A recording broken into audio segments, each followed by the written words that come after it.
ये जो आप अपनी स्क्रीन पर देख पा रहे हो, government of India ministry of communication department of post, यानी कि पोस्टल डिपार्टमेंट की तरफ से आया हुआ एक ऑफिशियली नोटिफिकेशन है, जो कि हमने कर्नाटका सर्कल की ऑफिशियल वेबसाइट से डाउनलोड किया हुआ एक ऑफिशियली नोटिफिकेशन है, जो कि आपके सामने अभी स्क्रीन पर दिखाई दे रहा है।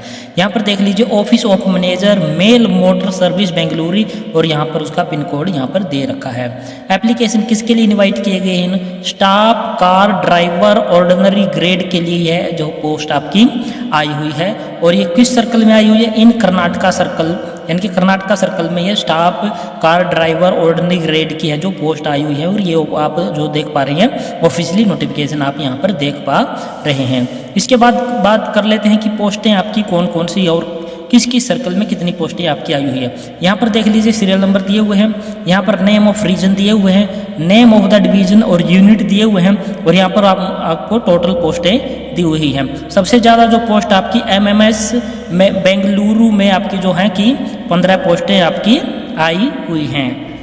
और टोटल पोस्टों की बात करें तो आपकी वो 27 पोस्टें यहाँ पर रहने वाली हैं। इसके बाद बात कर लेते हैं कि कम्युनल ब्रेकअप, यानी कि कास्ट वाइज आपकी कितनी हैं जो पोस्ट आई हुई है कैटेगरी वाइज। जनरल की आपकी 14 पोस्टें, ईडब्ल्यूएस की 1 पोस्ट है, ओबीसी की आपकी 6 पोस्ट है, एससी की आपकी 4 पोस्ट है, एसटी की आपकी 2 पोस्ट है, और टोटल आपकी 27 पोस्टें रहने वाली है। और इन्हीं में से ईएसएम की आपकी, यानी कि एक्स सर्विसमैन की आपकी 3 पोस्टें यहाँ पर रहने वाली हैं।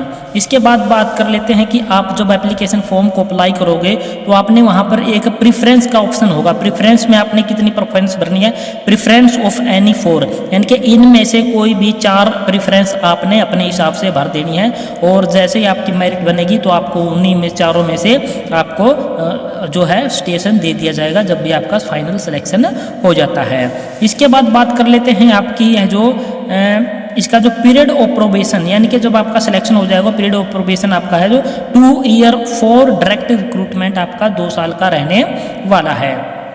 इसके बाद बात कर लेते हैं आपकी एलिजिबिलिटी की, यानी कि आपकी योग्यता क्या क्या होनी चाहिए। पहले बात कर लेते हैं एज की। एज आपकी होनी चाहिए 18 से 27 वर्ष के बीच में आपकी उम्र होनी चाहिए। 5 साल की छूट है वो एससी और एसटी को रहने वाली है, 3 साल की छूट है वो ओबीसी को रहने वाली है। और गवर्नमेंट सर्वेंट को आप 40 साल तक की एज में, अगर आप गवर्नमेंट सर्वेंट हैं तो आप 40 साल की उम्र तक इस फॉर्म को भर सकते हैं। इसके साथ साथ अगर आप एससी के साथ साथ क्या हो, एक्स सर्विसमैन हो, तो आपको 3 साल की और छूट मिल जाएगी, यानी कि 8 साल आपकी छूट हो जाएगी। इसी प्रकार 3 साल की छूट आपको ओबीसी में मिल जाएगी, तो आपकी टोटल छूट है वो, रिलैक्सेशन है वो 6 साल की यहाँ पर हो जाएगी। इसके बाद आप वीडियो को पॉज करके ये पूरी डिटेल है जो ध्यान से पढ़ सकते हैं। अगर हम सारी चीज़ें पढ़ कर बताएंगे तो वीडियो वो काफ़ी लंबी हो जाएगी। इसके बाद बात कर लेते हैं आपकी यहाँ पर other educational and other qualification आपकी क्या क्या इन्होंने मांगी है। पहले यहाँ पर वैलिड ड्राइविंग लाइसेंस आपका होना चाहिए, लाइट और हैवी दोनों मोटर व्हीकल का आपके पास ड्राइविंग लाइसेंस होना चाहिए। नॉलेज ऑफ मोटर मैकेनिज्म की आपके पास नॉलेज होनी चाहिए। रिमूव माइनर डिफेक्ट्स इन, यानी कि छोटे मोटे जो डिफेक्ट हो जाते हैं व्हीकल में चलाते वक्त उनको आप रिमूव कर सको, उतना ज्ञान आपको होना चाहिए। एक्सपीरियंस आपके पास होना चाहिए लाइट और हैवी दोनों का एटलीस्ट 3 साल, 3 साल का आपके पास क्या होना चाहिए, एक्सपीरियंस होना चाहिए इन द लेटर हेड, यानी कि लेटर हेड में आपने उसको लिखवाना होगा। और इसके बाद बात कर लेते हैं मेथड ऑफ रिक्रूटमेंट आपका डायरेक्ट रिक्रूटमेंट आपकी ये रहने वाली है। अब आ जाते हैं इस ऑफिशियल पेज के पेज नंबर 2 पर। पेज नंबर 2 पर आपको क्या क्या दे रखा है? सिलेक्शन प्रोसीजर आपका शुरू हो जाता है पेज नंबर 2 से। यहाँ पर आपका सिलेक्शन कैसे होगा? बेसिस ऑफ ड्राइविंग टेस्ट, पहले आपका क्या होगा? ड्राइविंग टेस्ट होगा। उसके बाद ability to remove minor defect in vehicle, यानी कि छोटे मोटे जो डिफेक्ट आ जाते हैं व्हीकल में उनको रिमूव कर सकते हो कि नहीं, उसका भी आपका टेस्ट लिया जाएगा, एबिलिटी टेस्ट होगा वो। और उसके बाद आपका थ्योरी टेस्ट होगा। थ्योरी टेस्ट में आपको क्या क्या आएगा, सिलेबस वगैरह, पैटर्न वगैरह, वो आपको test date and venue of test immediate separately आपको अलग से उसके बारे में जानकारी दे दी जाएगी। एलिजिबिलिटी कैंडिडेट को ही उसके बारे में जानकारी दी जाएगी, और जो एलिजिबल नहीं होंगे उनको no intimation who are not eligible, जो एलिजिबल नहीं होंगे कैंडिडेट ड्राइविंग टेस्ट में और एबिलिटी टेस्ट में, उनको किसी प्रकार का कोई मैसेज नहीं किया जाएगा।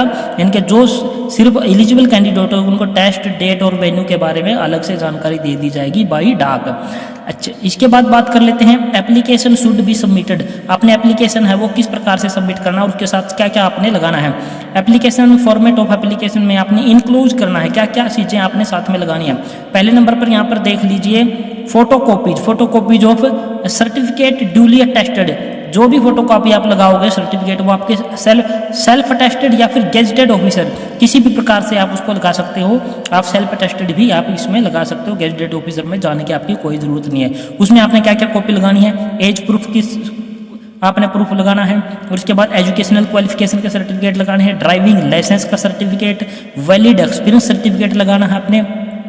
जो एक्सपीरियंस सर्टिफिकेट होगा वो आपका सेंट्रल गवर्नमेंट या स्टेट गवर्नमेंट के ऑफिस से होगा, या फिर आपने किसी भी फर्म या कंपनी या एजेंसी या इंस्टीट्यूट में काम किया है तो वहाँ से बनवाना है आपने। और उसमें क्या होना चाहिए सर्टिफिकेट में, contain door number, pin code, name of person और designation along with date of issue of certificate. यानी कि जो सर्टिफिकेट बनाएगा वहाँ पर इंस्टीट्यूट का बंदा, कोई भी जो हेड होगा वहाँ का, उसका नाम होना चाहिए, उसका जो डेजिग्नेशन है और डेट है जो वो होनी चाहिए उसमें जिस दिन वो आपको इशू किया जा रहा है। इसके बाद वैलिड ओबीसी सर्टिफिकेट आपने साथ में लगाना है। टेक्निकल क्वालिफिकेशन अगर आपके पास है तो वो लगानी है। एड्रेस प्रूफ लगाना है, आईडी प्रूफ आपने इसका साथ में लगाना है। वैलिड ईडब्ल्यूएस का सर्टिफिकेट लगाना है, वैलिड एससी एसटी सर्टिफिकेट आपने साथ में लगाना है, और उसके बाद आपने वैलिड एक्स सर्विसमैन सर्टिफिकेट आपने लगाना है अगर आप एक्स सर्विसमैन से इस एप्लीकेशन को अप्लाई कर रहे हैं। इसके बाद आपका जाता है 2 copies recent passport size self attested, यानी कि आपने अभी के फिलहाल के 2 कलर्ड फोटोग्राफ्स आपने सेल्फ अटेस्टेड साथ में लगाने हैं। एक आपने एप्लीकेशन फॉर्म पर चिपकाना है और दूसरा एप्लीकेशन फॉर्म के साथ में आपने भेज देना है। इसके बाद आगे नंबर 3 नंबर पे देखिए इन्होंने special instructions to the candidate, यानी कि अभ्यर्थियों के लिए, कैंडिडेट्स के लिए स्पेशल इंस्ट्रक्शन वगैरह दे रखी है इन्होंने। क्या दे रखी है वो पहले दे रखी है, एप्लीकेशन फॉर्म्स आपने कहाँ से डाउनलोड करना, download from Karnataka post website से आपने एप्लीकेशन को डाउनलोड करना है। परचेज्ड फ्रॉम आउटसाइड वेंडर, किसी दुकानदार से खरीदा हुआ, नो बी एक्सेप्टेड, यानी कि किसी दुकानदार से आपने खरीद कर जो एप्लीकेशन फिल करके भेज दिया उसको एक्सेप्ट नहीं किया जाएगा, उसको क्या दिया जाएगा, रिजेक्ट कर दिया जाएगा। इसके साथ साथ अनकम्प्लीट, यानी कि कंप्लीट नहीं होगा जो एप्लीकेशन उसको भी रिजेक्ट आपका कर दिया जाएगा। एक एप्लीकेशन एक लिफाफे में आपने भेजना है, एक लिफाफे में 2 एप्लीकेशन आपने नहीं भेज देनी है। इसके बाद यहाँ पर बहुत सारी इंस्ट्रक्शन है वो दे रखी है, आप वीडियो को पॉज करके इसको आप देख सकते हैं। No correspondence in person, email और टेलीफोन, यानी कि आपको किसी प्रकार से ईमेल या टेलीफोन के माध्यम से कोई जानकारी नहीं दी जाएगी, आपको बाई डाक ही आपके पास जानकारी भेजी जाएगी।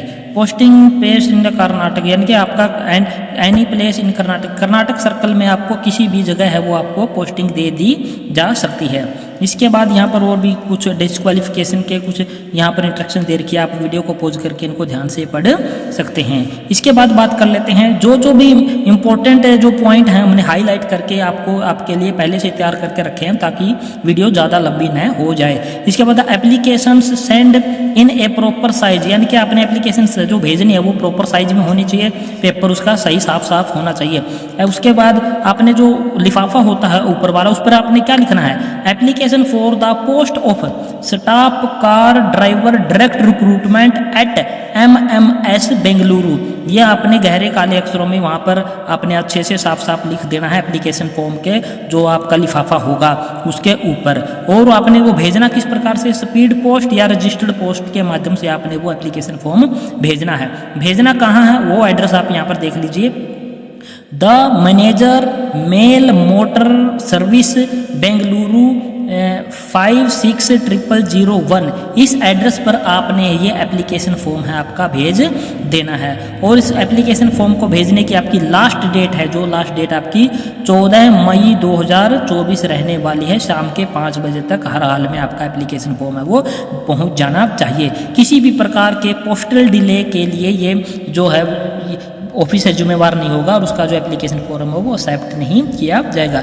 इसके बाद यहाँ पर और भी काफ़ी सारी चीज़ें यहाँ पर आपको लिख के दे रखी है और वेबसाइट का नाम यहाँ पर दे रखा है कि आपने इस वेबसाइट से इसको एप्लीकेशन फॉर्म को डाउनलोड कर लेना है। कर्नाटक ये मेन वेबसाइट है, इसी में कर्नाटक का आपको लिंक मिल जाएगा, वो आप मिल जाएंगे, या फिर इसी वीडियो के डिस्क्रिप्शन बॉक्स में आपको ये पूरा का पूरा ऑफिशियली नोटिफिकेशन और इसका जो एप्लीकेशन फॉर्म है मैं लिंक में डाल दूंगा, वहाँ से डाउनलोड करके आप इसको फिल करके अपना एप्लीकेशन फॉर्म है वो भर सकते हैं। तो ये थी जानकारी दोस्तों जो कि आपकी आई हुई थी पोस्टल डिपार्टमेंट में, जो कि स्टाफ कार ड्राइवर की वैकेंसी थी, ऑर्डिनरी ग्रेड से संबंधित थी और कर्नाटक सर्कल में आपकी वैकेंसी आई हुई है और टोटल पोस्ट आपकी 27 पोस्ट हैं, ये हमने बता दी है।